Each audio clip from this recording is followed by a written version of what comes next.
కలువకి తామరకి తేడా ఏంటంటే కలువకి ఈ ఆకు చూసారా ఇలా కటింగ్ ఉండి ఇలా రౌండ్ వచ్చి ఈ కటింగ్ వచ్చి ఇక్కడ కాడ వచ్చింది, ఇలా కటింగ్ ఉంది కాడ వచ్చింది.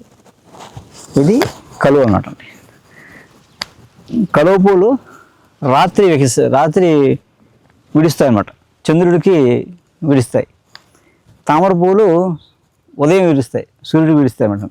అలాగే తామర ఎలా ఉంటుందంటే అని చూపిస్తాను.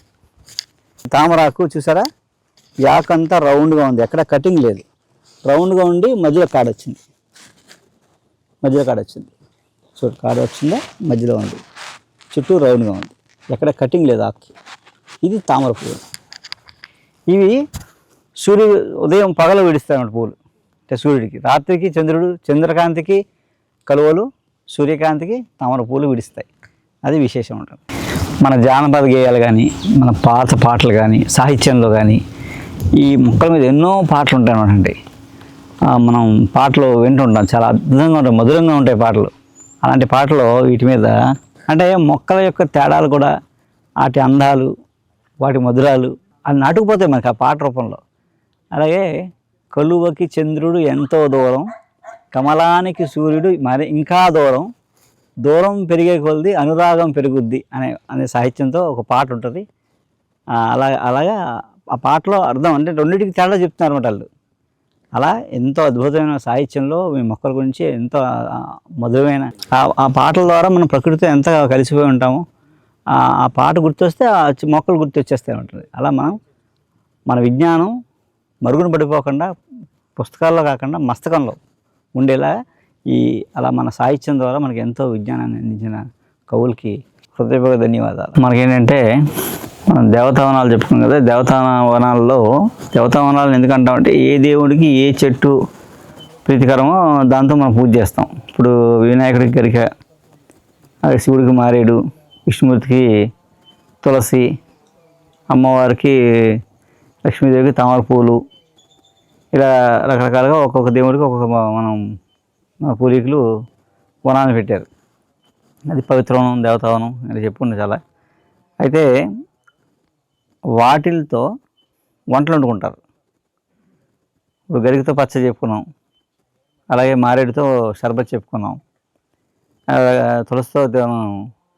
తులసితో కూడా డ్రింక్ చెప్పుకున్నాం. అలాగే అమ్మవారు కదా, అమ్మవారు తామర పువ్వులు, కలవ పువ్వు వేరు, తామర పువ్వు వేరు. తామర పువ్వు లక్ష్మీ నివాసం అని చెప్తామట, అమ్మవారికి ప్రత్యేక. సో తామర పువ్వు నుంచి కూడా పువ్వు, కాండం, విత్తనాలు, దుంపలు అన్నీ మందు లోపలికి వస్తాయి ఇవన్నీ. అలాగే తామర దుంపలు అంటారు, భూమి లోపల చెరువులో మట్టిలో లోపల దుంపలు వేలు పాకుని ఉంటాయి. అలా ముందుకెళ్ళి మా కొంచెం ఆకుపైకి వస్తుంటాయి. ఆ లోపల ఉండే భూమిలో ఉండే కాళ్ళు అనమాట, అంటే దుంపలు అంటారు, తామర దుంపలు అంటారు. తామర దుంపలు కూర వండి తింటారు మామూలుగా. ఇక్కడ కాశ్మీర్ లాంటి ప్రాంతంలో తామరలు విపరీతంగా ఉంటాయి అక్కడ ఇప్పుడు శీతాకాలం వస్తే విపరీతంగా కాళ్ళు బయట మార్కెట్లో మనం కూరగాయలు ఎలా అమ్ముతాం అలా కట్టలు అమ్ముతూ ఉంటారు అక్కడ తింటారు. ఎందుకు తింటారు అండి, చలికి తట్టుకోవడానికి. ఆ కూర తింటే చలికి తట్టుకుంటారు అన్నమాట. రెండు మంచి బలం కూడా. అందులో ఆడవాళ్ళకి అయితే గర్భాశయ దోషాలు పోతాయి, మధుమేహం అలాంటివి రాకుండా ఉంటాయి. అలాగే తామర దుంపల కూర ఇది. దుంపలు శుభ్రం కడిగేసి చిన్న ముక్కలు కోసుకుని మనం ఏం లేదు, తోటకూర కాడలు కూర వండుతాం కదా, తోటకూర కాడలు చిక్కుడుకాయ కూర వండుతామా, అలాగే ఏం తీసుకొని సింపుల్గా చిక్కుడుకాయ కూర వండుతాం. కొంచెం నూనె వేస్తాం, ఉల్లిపాయ ముక్కలు కానీ ఉల్లిపాయ వేస్తాం, వేపగానే చిక్కుడుకాయలు వేసేస్తాం.